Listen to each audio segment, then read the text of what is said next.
The King's Curse. I saw the king eat human flesh with my own eyes. He didn't even hide it.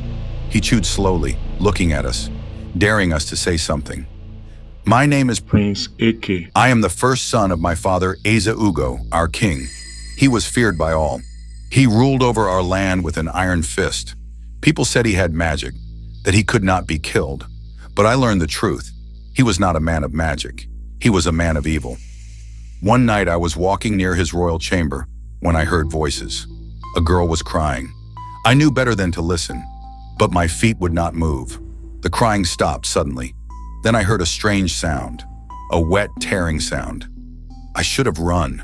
I should have closed my ears, but I peeked through the curtain. King Ugo sat on his golden throne. His robe was red, and at first I thought it was just the fabric. But then I saw the blood on his hands. In front of him, a body lay on the ground. A young girl. I recognized her. She was the daughter of a fisherman who had spoken against the king. The king held a piece of flesh in his hand, and then he ate it. I covered my mouth to stop myself from screaming. My legs felt weak. I thought I would fall, but I forced myself to step back away from the curtain. That night I did not sleep. I knew I had seen something I was not supposed to see, and in the king's palace, those who saw too much never lived long. I learned this after the disappearance of my mother, his first wife. I knew he did something bad to my mother, but I was too young then to question him. But not this time around. I told myself that I will look for a way to expose him. The next morning, the guards came for me. I did not run. There was no point. They dragged me to the king's chamber. He sat on his throne, smiling. "You have seen, haven't you?" he said. I could not speak. My mouth was dry.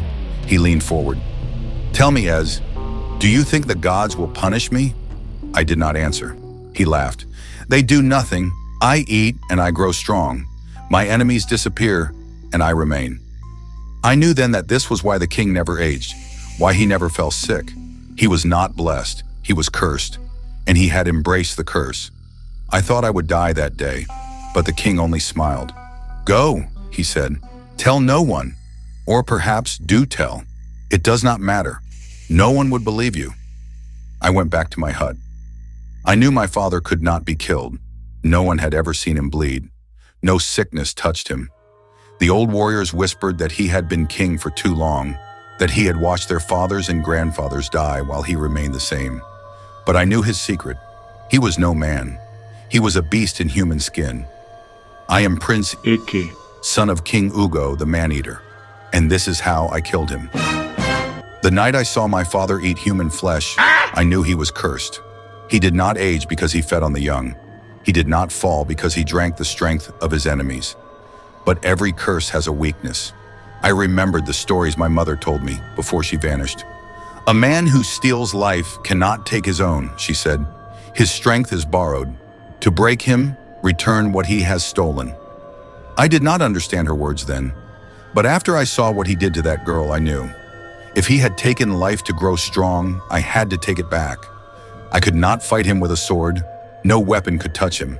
I had seen men try. The blade would bend, the arrows would miss. But there was one thing my father feared: the ancestors. He never went near the old shrine. He laughed at the gods but never stepped on their sacred ground. That was where I would trap him. I gathered the elders in secret. At first they did not believe me, but then the old priest spoke. "The king's time has passed," he said. "We will help you." We dug a pit in the shrine, deep and wide. We lined it with the bones of those he had eaten, their spirits waiting for justice. We covered it with leaves and called for the king. I stood before the palace and screamed for all to hear. "Father, you are a coward. You kill the weak and call yourself strong. Face me if you are truly mighty." The people gasped. No one had ever spoken to him like that. The ground shook as he stepped out, smiling. "You think you can fight me, boy?" he said. I ran. He followed. I led him to the shrine, to the hidden pit. He was too fast, too strong. I felt his breath behind me, but just as his hands reached for me, I jumped. He stepped forward. Then the ground beneath him gave way. He fell. The earth swallowed him whole. The spirits took their revenge. The ground shook. The air grew heavy. From inside the pit, I heard him scream. For the first time, the great king felt pain. Then, silence. The end of the man-eater. We covered the pit with heavy stones. We sealed it with the blood of a ram. And when the sun rose the next day, the people gathered at the shrine. The king was gone, and I, Prince AK. became ruler in his place. But even now, sometimes I could feel him whispering to me,